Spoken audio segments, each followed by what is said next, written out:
lagi di acara Dude Project. Iya, kita di sini saya sendiri ya, bukanlah Bung Seno ada keperluan. Jadi kita buka kali ini di tema yang berbeda. Ini hadir tema Dude Misteri atau Dude Info. Kali ini kita akan mengulas tentang cerita seseorang yang dimana ada 7 kali menaiki Lawu, Merbabu atau Merapi. Ini juga ada cerita merinding atau cerita mistis ya. Ini ada saudara Bagus, perkenalkan saudara Bagus. Ya, perkenalkan nama saya Bagus. Saya pendaki Lawu, pernah 7 kali naik ke Lawu dan alhamdulillah masih selamat. Ya, oke. Pasti ada di balik cerita pendakian banyak sekali. Pasti ada cerita di balik setiap pendakiannya. Bisa ceritakan tentang salah satu atau 2 cerita yang Mas Bagus pernah alami lah, yang berkesan sampai saat ini. Seperti apa Pak? Cerita intinya dulu. Yang pertama, saya mendaki Lawu itu pertama kali lewat Candi Cetho. Memang saya mendaki Lawu itu memang semua lewat Candi Cetho. 7 kali itu lewat Candi Cetho semua, dan tahun 2014 itu baru banget Candi Cetho. Itu masih belum ada restribusinya Mas. Jadi berarti langsung naik sekitar 2.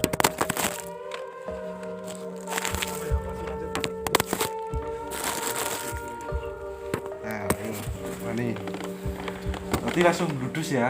Sekitar tahun 2013 sampai 2014 itu saya pertama kali daki lewat Candi Cetho.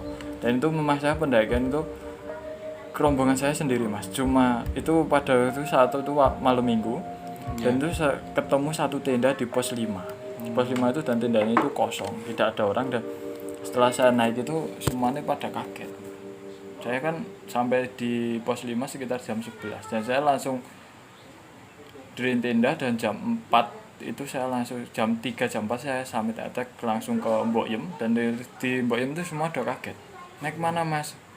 Via mana Mas? Via Cetho Mas, gitu. Saya bilang gitu loh. Semua lu ada temennya Mas sendiri gitu. Sharing lah sama pendaki lain. Itu tahun 2014. Dan selanjutnya yang paling berkesan itu tahun 2019, pendakian baru aja ya? Iya, pendakian ke 5 Mas, kelima. Iya, kelima. Pendakian kelima itu menurut saya paling berkesan. Kenapa paling berkesan? Soalnya saya pendakiannya enggak pas malam Minggu, malam Jumat, Kamis malam. Jumat malam. Kamis malam, dan itu Kamisnya Jumat kliwon apa saya enggak ingat Mas. Nah, pada saat pendakian itu kan yang pertama itu saya start di pos 1 di restribusi itu jam berapa ya? Jam 7 malam. Bukan ding. Cut ya. Ya. Yang pertama tadi tentang itu membabat alas podo ya. Kan belum ada Ya. Belum ada pos atau distribusi, berarti nggak ada pendataan siapa yang naik gunung, siapa yang hilang juga kita pertaruhkan aja. Ya. Kalau gitu nggak ada tim penolongnya, berarti naik ada restribusinya Mas pada saat itu, tapi belum seintensif sekarang. Jadi restribusi cuma izin formal, formal. Izin formal saja berarti ya. Ya. Cuman nggak ada tim, jadi tim SAR masih dikit ya. Iya. Nggak ada tim penolongnya. Itu jenengan naiknya sama siapa Mas? Itu pertama kali itu sama teman SMA. Jadi 2 orang ya? Saya 4 orang. 4 orang. Jenengan sama teman-teman SMA gitu. Iya. Terus pas naik itu pukul berapa Mas? Saya start itu pagi Mas. Kalau pertama itu pagi. Pagi. Iya, pagi. Iya, pagi. Jam habis luhur saya sampai base camp. Setelah sampai base camp terus prepare jam 3 sore berangkat. 3 sore naik Lawu sampai pos 1 itu mungkin jam 5. Jam 4. Jam 4 ya. Itu ada apa ya? ada kisah misteri atau lancar-lancar saja atau gimana Mas? Emang Kalau di pendakian pertama saya alhamdulillah nggak ada misteri, cuma yo jalur treknya sepi. Dan itu pada saat itu kan tahun 2013 bulan November ya. Bulan November Mas. Saya pada saat itu bulan November. Dan itu di pos 1 itu masih gubuknya bukan kayak sekarang kan. Sekarang pos 1 itu agak dibangunnya agak kokoh. Kalau dulu cuma kayu dikasih kresek-kresek gitu Mas. Formalitas lah. Itu mengenai pos 1 berarti ya. Tadi masih belum diperhatikan. Iya. Itu resiko itu Mas ya. Nah, itu resiko. Jadi kalau hilang ya tanggung sendiri sih nanti biasanya pendaki. Nah, lanjut Mas, dari pos 1 ke pos 2 itu ada konflik atau teman atau gimana? Tidak ada Mas, lancar. Soalnya itu 4 orang itu profesional semua dan bidangnya memang pendakian semua. Pendaki ya. Iya. Untungnya pendaki jadi nah itu udah ada apa gitu ya. Makanya berani saya. Untuk pos 2 dan 3-nya ada terjal atau Waktu saya di pos 3 kesan pertama yang saya lihat pertama adalah pohon besar itu. Pohon besar apa ya? Katanya peninggalan katanya ditanam oleh Bung Karno katanya. Oh iya. Iya, di pos 2 kan ada pohon besar Mas. Pohon besar. Untuk pos 3 dan 4 itu ada mata air ya pos 3 ya? Ya pos 3 pada saat itu saya pos 3-nya ada mata air. Mata airnya belum dulu sih Mas. Dulu itu cuma turun nih dikasih bambu. Kan sekarang dikasih peralon. Berarti dari warga itu berarti ya? Dari warga. Itu dibuat dari warga sendiri, berarti dari bambu itu. Ini cerita napak tilas ya.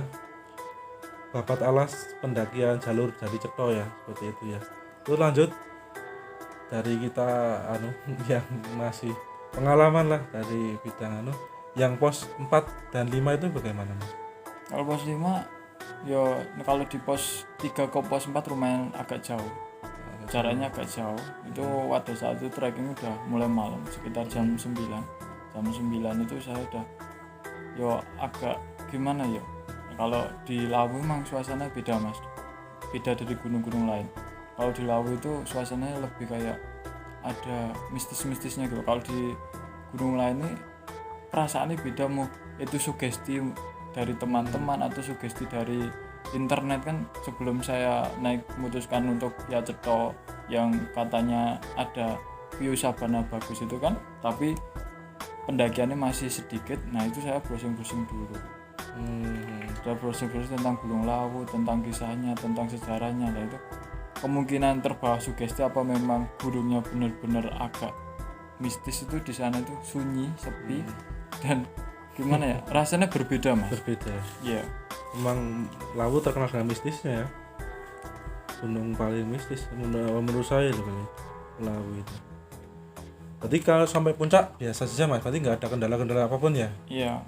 Nggak ada kendala apapun itu. Dan turunnya ada gangguan atau memang lancar? Turunnya saya naik itu nggak ketemu orang satupun, cuma ketemu tenda satu di tendanya cuma satu orang, tendanya cuma satu. Itu di pos berapa? Itu di pos 5. Pos 5 iya. Masih daerah atas lah gitu ya. Bulak peperangan. Terus turun pun juga saya nggak ketemu orang. Itu dengan siapa orang itu? Nggak ada orangnya Mas, tendanya nggak ada, kosong. Saya ketemu di atas itu, ketemu di Mbok Yem orang yang punya tenda itu dari Bandung, berdua sama pacarnya. Oh, 2 orang. 2 orang. Jadi tenda ya. Jadi jenengan sampean sempat nyamperin. Nah, sempat mau diriin tenda. Mas, Jin. Enggak ada suara. Terus saya center, saya mau buka tendanya kok kosong, ya udah. Saya langsung lanjut ke Mbok Yem wae gitu. Daripada di situ resiko Mas ngecamp sendirian kan nggak ada kalau ada apa-apa kan. Iya, saya dirasakan sendiri yang pernah ke Lawu ya, bagaimana rasanya kalau pas masnya bagus itu atau kakak bagus itu masih babat alas pendakian jalur Lawu, bisa rasakan sendiri lah bagaimana rasanya kalau pos saja masih formal lah gitu ya, pendaftaran masih formal, belum ada keramaian sampai saat ini masih bagus ya. Ini masih maksudnya Perkembangannya bagus ya jalur Cetho ya. Iya, Maksudnya udah ada- sekarang jalur Cetho paling menurut saya paling populer, soalnya view-nya paling bagus di Bulak Peperangan sama Tepak Menjangan. Oke, yang satu cerita. Kita akan lanjut cerita selanjutnya.